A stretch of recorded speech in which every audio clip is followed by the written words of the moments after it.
నమస్తే, నేను మీ Gopi. Welcome back to our channel. ఈరోజు మనతో వచ్చరికి సీనియర్ జర్నలిస్ట్ భరద్వాజ గారు ఉన్నారు. సార్ నమస్తే సార్. నమస్తే సార్, ఆంధ్రప్రదేశ్లో మందు తాగడం వల్లే రాకేష్ మాస్టర్, డ్యాన్స్ మాస్టర్ చనిపోయారు అని ఈరోజు అసెంబ్లీలో కొల్లు రవీంద్ర గారు అన్నారు. సో దానికి మీరే ఉంటారు. అంటే ప్రస్తుతం ఆంధ్రప్రదేశ్ అసెంబ్లీలో జరుగుతున్న చర్చల గురించి ఎంత తక్కువ మాట్లాడుకుంటే అంత మంచిది అనేది నా అభిప్రాయం. ఎందుకంటే అక్కడ ప్రతిపక్షం లేదు. దాంతో ఈ అరుగుల మీద కూర్చుని సరదాగా కబుర్లు చెప్పుకున్నట్టుగా తయారైంది. మధ్యలో కొంచెం సీరియస్గా ఒక శ్వేతపత్రం అనే పేరుతో కాసేపు, ఆ శ్వేతపత్రం మీద డిస్కషన్ అనేటువంటి పేరుతో కాసేపు గత ప్రభుత్వం గురించి మాట్లాడుకోవడంతోనే సభ సరిపోతుంది. ఇలా కాకుండా 50 రోజులు అయిపోయింది మనం అధికారంలోకి వచ్చి, కాబట్టి పరిపాలన మీద కొంచెం దృష్టి పెడితే బాగుంటుంది అన్న మూడు ఎక్కడ కనబట్టలేదు. పవన్ కళ్యాణ్ గారు నిర్ణయం అన్నాడు, అధికారులు మన మాట వినటం లేదు అని. అలాంటి విషయాల మీద కాస్త దృష్టి పెట్టి వీళ్ళు ఏ పథకాలు అమలు చేస్తున్నారు, ఏం జరుగుతోంది, ఇప్పుడు రకరకాల విషయాలు సూపర్ 6లో 100 విషయాలు చెప్పారు. ఏది బస్సుల్లో ఉచితము, ఇవన్నీ బస్సులో ఉచితం, గ్యాస్ సిలిండర్లు ఇవన్నీ ఏమిటి పరిస్థితి, ఏమేమి అమలు జరుగుతున్నాయి ఏమిటి అనేది దాని మీద సమీక్షలు లేవు. అలాగే కేంద్రం నుంచి ఇప్పుడు బడ్జెట్లో కేటాయింపులు జరిగినాయి. గ్రాంటా, లోనా, దాని మీద ఒక డిస్కషన్ అక్కడ జరుగుతోంది. అంటే సీరియస్గా ఏపీ ప్రాబ్లమ్స్ గురించిన చర్చ ఆంధ్రప్రదేశ్ అసెంబ్లీలో జరగటం మానేసి ఢిల్లీలో రాజ్యసభలో జరుగుతోంది. అలాగే లోక్సభలో జరుగుతోంది. టోటల్గా పార్లమెంట్లో జరిగింది నిన్న. అంటే ఇండియా కూటమి నుంచి బడ్జెట్ మీద విమర్శ పెడుతూ, ఇది ఏపీ బీహార్ల బడ్జెట్టు, దేశంలో ఇంక ఏ రాష్ట్రానికి ఒరిగిందేం లేదు ఈ బడ్జెట్లో, ఇది టోటల్గా చంద్రబాబు నాయుడు కోసం క్రియేట్ చేసిన బడ్జెట్ అన్న లెవెల్లో ఇండియా కూటమి నుంచి చాలామంది మాట్లాడేశారు. దాని మీద రియాక్ట్ అవుతూ విజయసాయిరెడ్డి గారు వాళ్ళని కరెక్ట్ చేసే ప్రయత్నం చేశాడు. బాబు, ఆంధ్రప్రదేశ్ కూడా ఇచ్చిందేమీ లేదు, అది రుణం మాత్రమే, గ్రాంట్ కాదు. కాబట్టి దాన్ని ఏదో గ్రాంట్ అని ఆంధ్రప్రదేశ్కి ఏదో దోచిపెట్టేశారని అనుకోవద్దు. ఆంధ్రప్రదేశ్కి అన్యాయం జరుగుతూనే ఉంది. ఈ బడ్జెట్లో కూడా ఆవిడ ప్రస్తావనకి పేరు నోచుకుంది తప్ప అక్కడ జరిగింది ఏం లేదు అనేది ఎస్టాబ్లిష్ చేసే ప్రయత్నం చేశాడు ఆయన. మొట్టమొదటిసారిగా వైఎస్ఆర్సీపీ కేంద్ర ప్రభుత్వానికి వ్యతిరేకంగా గళమెత్తటం అనేది చూసాం. ఇలా ఏపీకి సంబంధించిన అంశాలు అక్కడ చర్చనీయాంశాలు అవుతున్నాయి, అక్కడ చర్చించుకుంటున్నారు. ఏపీ అసెంబ్లీలో ఎవరూ మాట్లాడట్లేదు. ఏపీ అసెంబ్లీలో టోటల్గా గ్రామాల్లో అరుగుల మీద కూర్చుని సాయంత్రం పూట మాట్లాడుకున్నట్టుగానే జరుగుతోంది. ఇది పరిస్థితి. అందుకని అందులో భాగంగానే ఈ చర్చలు. ఇప్పుడు ఆ రాకేష్ మాస్టర్ మరణం మీద సిబిఐ ఎంక్వైరీ వేయాలా, మరొకటి చేయాలా అనేది రవీంద్ర గారు చెప్పాలా. ఏం చేస్తారు ఇప్పుడు? ఆయన ఎక్కడైనా స్టేట్మెంట్ ఇచ్చాడా? నేను ఆంధ్రప్రదేశ్లో అంటే ఒక రకంగా ఒక టైంలో అదొక పదబంధం ప్రజల మనసుల్లో స్థిరపడేలాగా చేశారు. ఎందుకు అలా మాట్లాడుతున్నావు నువ్వు? ఆంధ్రప్రదేశ్ వెళ్ళావా, లేకపోతే జగన్ మందు తాగావా అనేది మీమ్స్లోను వాటిల్లోనూ బాగా పాపులర్ చేశారు జగన్మోహన్ రెడ్డి పరిపాలనలో ఉండగా. దీని తాలూకా ఎఫెక్ట్, దాని కంటిన్యూషన్ ప్రజల మనసులో ఎలాగో అలాంటి అభిప్రాయం నాటేశాం కాబట్టి ఆ మాట వాడేస్తే తప్పేమిటి అన్న టోన్లో ఆయన వెళ్ళిపోయాడు.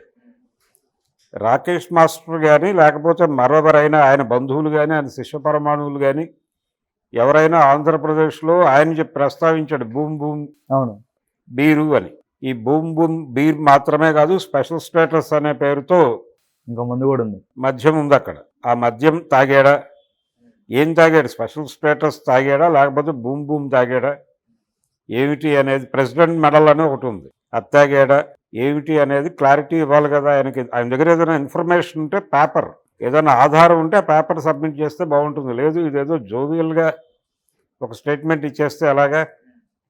అలాంటి నిర్ధారణలు ఏమైనా చూపించాడా ఆయన సభ ముందు? ఏమైనా చూపించాడా? మీరేమైనా నోటీస్ చేశారా? ఏం లేదు కదా. లేకుండా అలా ఎలా మాట్లాడతారు? చనిపోయిన వాళ్ళు చాలామంది ఉంటారు అక్కడ. అంటే రాకేష్ మాస్టర్ వీడియో తీసుకున్నారు చనిపోయే ముందు. ఈరోజు నేను భూమి భూమి ఆంధ్రప్రదేశ్కి వచ్చాం, భూమి భూమి తాగుతున్నాం, రేపు పొద్దున నేను ఉంటాను పోతానని అప్పుడే చెప్పాడు ఆయన. సో దాన్ని ఉద్దేశించి ఈరోజు అసెంబ్లీలో కొల్లు రవీంద్ర అది తాగినప్పుడు ఉన్నాడా ఆయన? అది తాగినప్పుడు ఉన్నాడు, ఒక 2 రోజుల తర్వాత చనిపోయాడు. అక్కడి నుంచి వచ్చేసాక చనిపోయాడా? అక్కడే చనిపోయాడు. అక్కడే చనిపోయాడు కదా. అంటే ఆంధ్రప్రదేశ్లో ఆంధ్రప్రదేశ్ మందు తాగడం వల్ల చనిపోయాడు అనేది ఆ వీడియో నుంచి ఎస్టాబ్లిష్ చేస్తున్నాడు. అవును, అంతే కదా. బూమ్ బూమ్ బీర్, అందుకనే ఆ ప్రస్తావన చేశాడు ఆయన, కొల్లు రవీంద్ర. అయితే రాకేష్ మాస్టర్ మీద కూడా ఇంపాక్ట్ ఉండుండొచ్చు. చాలామంది బూమ్ బూమ్ బీర్ తాగి ఉంటారు కదా, అందరూ చనిపోవాలిగా. ఆయన ఒక్కడే ఎందుకు చనిపోయాడు? అంటే ఆ మందు తాగడం వల్ల ఆయనకి రక్తపు వాంతులు కూడా అయ్యాయని చెప్తున్నారు. కాదండి, బూమ్ బూమ్ బీర్ ఆయన ఒక్కడే కాదు కదా, ఇప్పటికీ అమ్ముతున్నారు ఆంధ్రప్రదేశ్లో. ఆంధ్రప్రదేశ్లో ఇప్పటికీ బూమ్ బూమ్ బీరు సరఫరా జరుగుతోంది. ఇప్పటికీ ప్రభుత్వ దుకాణాలే ఉన్నాయి అక్కడ, ప్రభుత్వ సారాయి దుకాణాలు మాత్రమే ఉన్నాయి. ఇంకా చంద్రబాబు గారు హామీ ఇచ్చిన ఇవేం రాలా, షాపులు రాలేదు. ఇంకా పూర్తి స్థాయిలో కింగ్ఫిషర్ లాంటి కింగ్ఫిషర్ ఆల్రెడీ వచ్చేసింది సార్, వచ్చేసిందని చెప్తున్నారు. కానీ చాలా చోట్ల భూమి భూమే అమ్ముతున్నారు ఇప్పటికీ. నేను ప్రత్యక్ష సాక్షిని కాబట్టి భూమి భూమి తాగటం వలన ఆయన చనిపోయాడు ఆయన చెప్పుండొచ్చు సరదాగా. అంటే అప్పటికే ప్రచారం ఉంది. నేను చెప్పాను కదా ఇందాక, ఆంధ్రప్రదేశ్ వెళ్ళావా ఇలా మాట్లాడుతున్నావు, జగన్ మందు తాగేవా ఇలా మాట్లాడుతున్నావు అని ఒక వెటకారపు ప్రకటన చాలా చేశారు. అది మీమ్స్లో వచ్చింది. ఎవరైనా కొంచెం సినిమా డైలాగ్ ఏదైనా విపరీతంగా ఉంటే ఇదేదో బూమ్ బూమ్ బీర్ తాగి రాసినట్టు ఉందే డైలాగు, ఇలాంటి కామెంట్స్ కూడా చూసాం మనం. ఇవన్నీ సరదాగా మాట్లాడుకోవడానికి బాగానే ఉంటాయి అరుగుల మీద కూర్చుని. ఇప్పుడు ఆ వీడియో పట్టుకొచ్చి, రాకేష్ మాస్టర్ వీడియో పట్టుకొచ్చి సభలో ప్రస్తావించి దానికి ఒక వాల్యూ ఇస్తున్నారంటే అసలు ఈ total programme designed by TDP అని అర్థమవుతుంది కదా. ఏది ఆ రోజు నుంచి, ఆ రోజున జగన్ని రెడిక్యూల్ చేయటంలో భాగంగా ఈ మీమ్స్ చేయటము ఇవన్నీ ఎక్కడి నుంచి జరిగింది, ఏ సోషల్ మీడియా నెట్వర్క్ నుంచి జరిగింది అంటే తెలుగుదేశం నుంచి జరిగింది అనేది అర్థమవుతుంది ఇప్పుడు ఆయన మాట్లాడిన దాన్ని బట్టి. అంటే వాళ్ళు చేసినటువంటి వీడియోస్, వాళ్ళు వేసినటువంటి ప్రభావంకి వాళ్ళే మురిసిపోతున్నారు ఇప్పుడు. ఈ ప్రభావం వలన కదా మనకి అధికారం వచ్చేసింది అని. ఈ ప్రభావానికంటే కూడా జగన్మోహన్ రెడ్డి స్వయంగా చేసినటువంటి తప్పులు అనేకం ఉన్నాయి. వాటి ప్రభావం వలన అధికారం కోల్పోయాడు ఆయన. అది ఆయనకి ఇప్పటికీ అర్థం కావట్లేదు, అది వేరే గొడవ. కానీ వీళ్ళు ఇప్పటికీ జగన్మోహన్ రెడ్డిని రెడిక్యూల్ చేయటానికి, జగన్మోహన్ రెడ్డి పథకాలను రెడిక్యూల్ చేయటానికి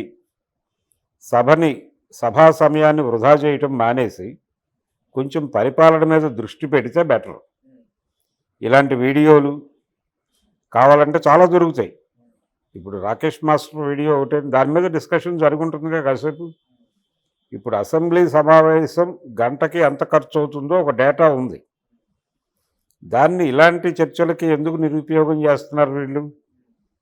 మద్యం పాలసీ మీద ఆల్రెడీ ఒక శ్వేతపత్రం సమర్పించేశాడు ఆయన, చంద్రబాబు నాయుడు గారు. అక్కడితో ఆగలేదు. ఇది టోటల్గా క్యాష్ ట్రాన్సాక్షన్ జరిగింది, దీని మీద సిబిసిఐడి ఎంక్వైరీ వేస్తున్నామన్నాడు. ఇది చాలకపోతే ఎన్ఫోర్స్మెంట్ డైరెక్టరేట్ని కూడా రంగంలోకి దింపుతాను అన్నాడు. అదేదో జరుగుతోంది కదా, మళ్ళీ దానికి ఇవన్నీ జోడింపులు ఎందుకు? ఈ చర్చలు ఇతర కార్యక్రమాల మీద దృష్టి పెట్టండి, మీరు పరిపాలన మీద దృష్టి పెట్టండి. ఇంకా హనీమూన్ పీరియడ్ అయిపోయింది, మీకు అద్భుతమైన విజయం వచ్చింది, మీరు హాయిగా టోటల్ అసెంబ్లీ అంతా మీ చేతుల్లోకి వచ్చేసింది, పరిపాలన మీ చేతుల్లోకి వచ్చేసింది. వై నాట్ 175 అన్న మనిషి 11కు పరిమితం అయిపోయాడు. అది ఒక 2-3 డేస్ లేకపోతే 10 రోజులు ఆనందపడేటువంటి సెలబ్రేషన్ మూడ్. ఆ తర్వాత మీరు అది వదిలేసి మీ పనిలోకి మీరు వచ్చేయాలి కదా. ఇప్పటికీ ఇంకా అదే కొనసాగిస్తూ దాని గురించే మాట్లాడుకోవటం అంటే మీకు ఇంకా తన్మయావస్థలోంచి బయటికి రాలేదనేది అర్థమవుతుంది. ఇదే కొనసాగితే, ఇది 1 సంవత్సరం పాటు కొనసాగితే పరిపాలన కుంటుపడే ప్రమాదం ఉంది. ఓకే, ఈ విషయం ఆల్రెడీ ఆయనకు అర్థమైంది, చంద్రబాబు నాయుడుకి అర్థమైంది, పవన్ కళ్యాణ్కి అర్థమవుతోంది. కొంచెం మనం పరిపాలన మీద దృష్టి పెట్టాల్సిన అవసరం ఉంది అనే విషయం వాళ్ళు ఐడెంటిఫై చేశారు. కాబట్టి ఇక మీదైనా పెడితే బెటరు. కొల్లు రవీంద్ర లాంటి వాళ్ళు ఈ వీడియోస్ వీటి సహకారంతో కొంచెం సభలో నవ్వులు పూయిద్దాం అనే ప్రయత్నం అక్కర్లేదు. అక్కడేం సీరియస్ డిస్కషన్స్ డిబేట్లు జరగటం లేదు. డిబేట్లు చేయడానికి ప్రతిపక్షం లేదు అక్కడ. జగన్మోహన్ రెడ్డి గారు ఇంకా ఢిల్లీ దీని నుంచి తేరుకుని ఇంకా సభ వైపు చూసే పరిస్థితుల్లో లేడు. కేంద్ర బడ్జెట్ మీద కూడా ఆయన ఏం మాట్లాడలేదు. విజయసాయిరెడ్డి మాట్లాడాడు తప్ప, అది కూడా రాజ్యసభలో మాట్లాడాడు తప్ప, విడిగా వైఎస్ఆర్సీపీ నుంచి వేగ్గా కొంతమంది మాట్లాడారు తప్ప విడిగా